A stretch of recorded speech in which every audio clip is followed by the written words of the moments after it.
In the fourth exercise, we are once again asked to implement factorial. This time, we are going to implement the recursive version. So, in the previous session, we implemented an iterative version of factorial. Now we're going to do the recursive one. We want to literally translate this function. Now, in our solution, we wrote a quick main. So if we would call the function factorial, we would load n into a0. Since it has one argument, it's an unsigned int, 4 bytes in size, fits into one register, you pass it in a0, as we know. And we call factorial. Then let us just look at the function implementation first.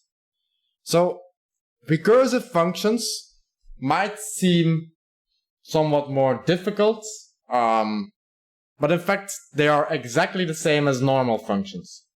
So, this recursive function calls itself. And you might think, how do you call yourself? But you call yourself in the same way you would call any other function. So let's take a look at the translation of this factorial function. We have two options. Either n is smaller than 2 and we return 1, or we return n times the factorial of n minus 1. So this function should have two different paths. One that returns 1, the other one that returns n times factorial n minus 1. Great. Let's take a look at how we did this. The first path in this function, so we know, let's quickly ignore this part for now. So what happens in the function? What's the first thing you do? Let's not ignore it. Let's just simply treat it. We have seen this enough times to understand it immediately. But this is the first thing you want to do in a function is you want to store values on the stack that you will need to store in between function calls. The caller safe values. So RA and A0. In this case, we're storing them on the stack so that we can freely use them. And we store them, we decided here to store them immediately at the start of the function. So RA and A0. Now, you don't necessarily need to save them right here. You could save them at a later point as well, right before you do the function call. In this case, we decided to already store these values on the stack so that we can freely overwrite them, but that we have them nicely backed up when we need them. Alright, then we have the first part of this function. So A0 has the value of n. So we compare A0 to 2. And T0, we set T0 to 1 if A0 n is smaller than 2. So if n is smaller than 2, T0 is 1. That means if T0 is 0, then n was not smaller than 2. So if T0 is 0, we jump to recurse. So this recurse part, that's the second line, that's the recursive call. But in the first line, so let's say T0 was not 0, then yes, was not 0, that means n was smaller than 2. So then we return 1. Returning 1, very easy. We load the value 1 into A0. That's all you have to do for returning 1. And also, of course, you have to restore all call safe registers before you return. In this case, the only call safe register that has been modified is a stack pointer. We modified it right here. So since we've modified it, we have to restore it again. You could have optimized this and placed this stack operation into the recursive part of the function. And in that case, the stack pointer wouldn't have yet been modified and we wouldn't need to restore it either.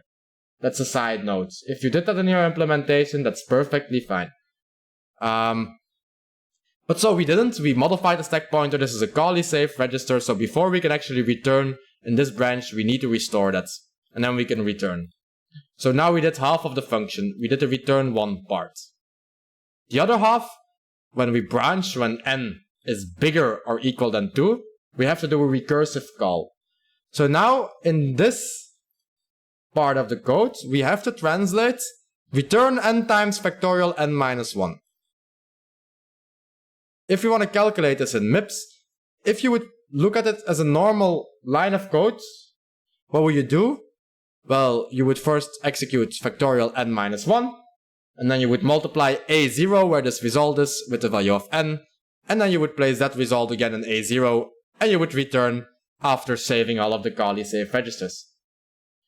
And that's exactly what we're going to do. There is no difference because this is recursion here. Just the same. So, what are we going to do? We calculate first n minus 1.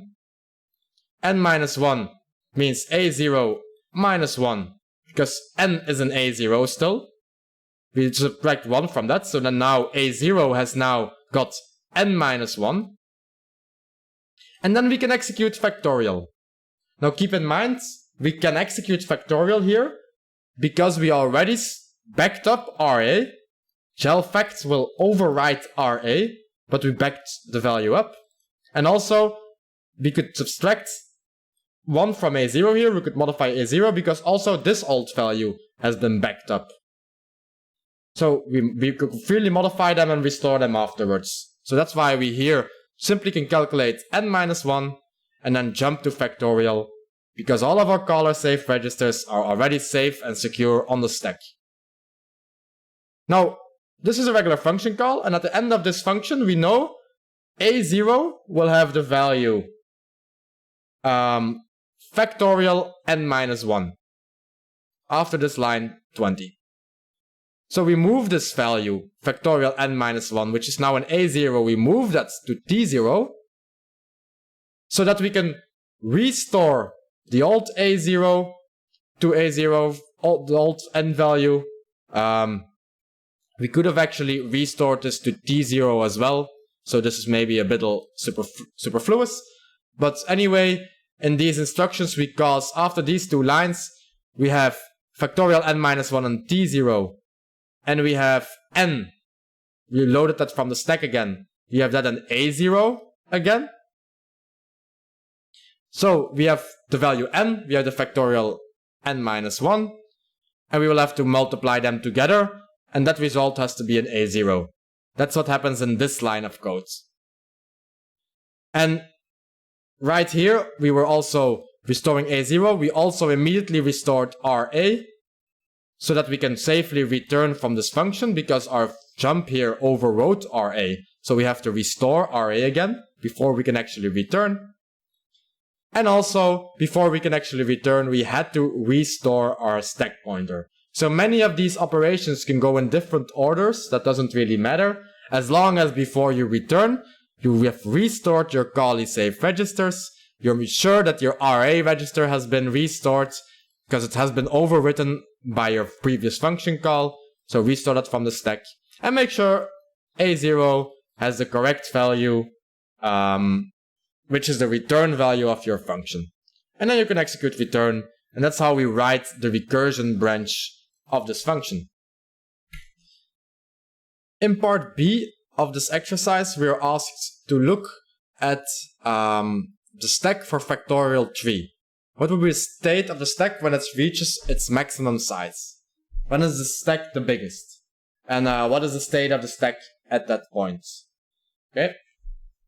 So if you want to figure this out, let's think about it first conceptually. Okay. Let's write. I'm going to open a quick notepad. What happens when we execute this function? We execute factorial 3, which will execute factorial 2, which will execute factorial 1, which will return 1, which will return 2, which will return 6. That's what's going to happen. This is a trace of our program, basically. Now, each factorial call, the first thing that happens in the factorial call is increasing the stack with 8 bytes. So 2 words. So plus 2 words on stack, plus 2 words on stack, plus 2 words on stack. Convince yourself that's the first thing that happens in this factorial implementation. For my factorial implementation. You could have written this differently, where the stack is only increased in the recursion part, and in that case you would have no stack additions right here. So it depends on how you have implemented it. If you did it like the solution does it here, Then you have 6 values on the stack once factorial of 1 is called. Then we are in this branch.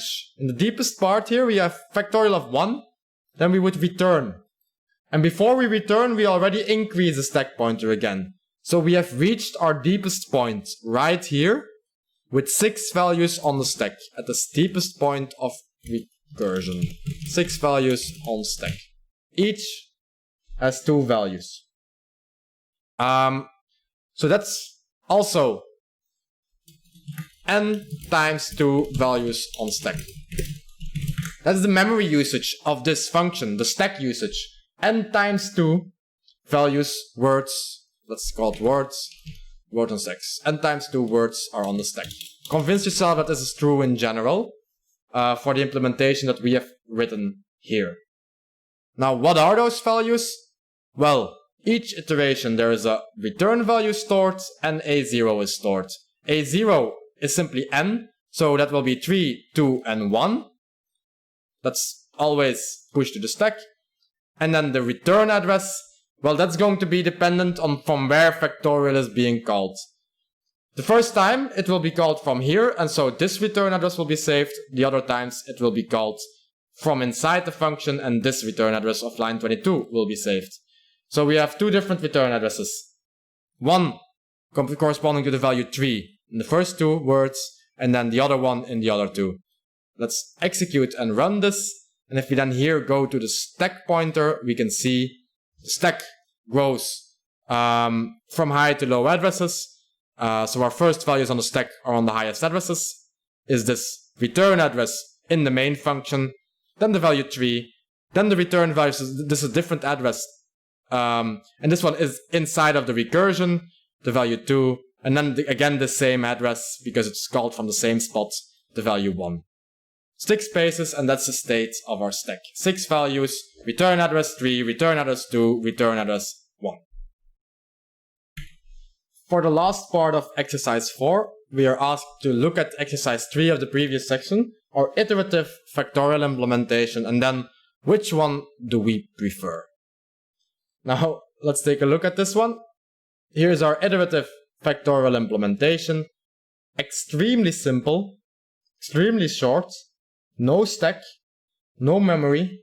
So if the answer is anything other than I prefer this iterative implementation, then you have to explain this to me because I don't understand why.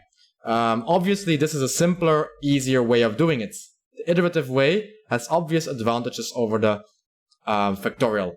And the main advantage that I would state here is the fact that you don't use a stack in the iterative implementation. Remember, I said on the stack, 2 times n values will be stored on the stack to do this recursive call. That's also why if you want to do factorial of, let's say, 100 or maybe 10,000, then you will need a lot of memory to store all of those stack values. And that's why recursive functions tend to give stack overflows. If you have too deep, if your level of recursion is too deep, every other time, every function call causes the stack to increase, and it can only when a function call finishes, it can be removed from the stack. So that means if you do 100 recursive function calls, the stack only grows bigger and bigger and bigger and never decreases up until you reach the deepest level of recursion, right?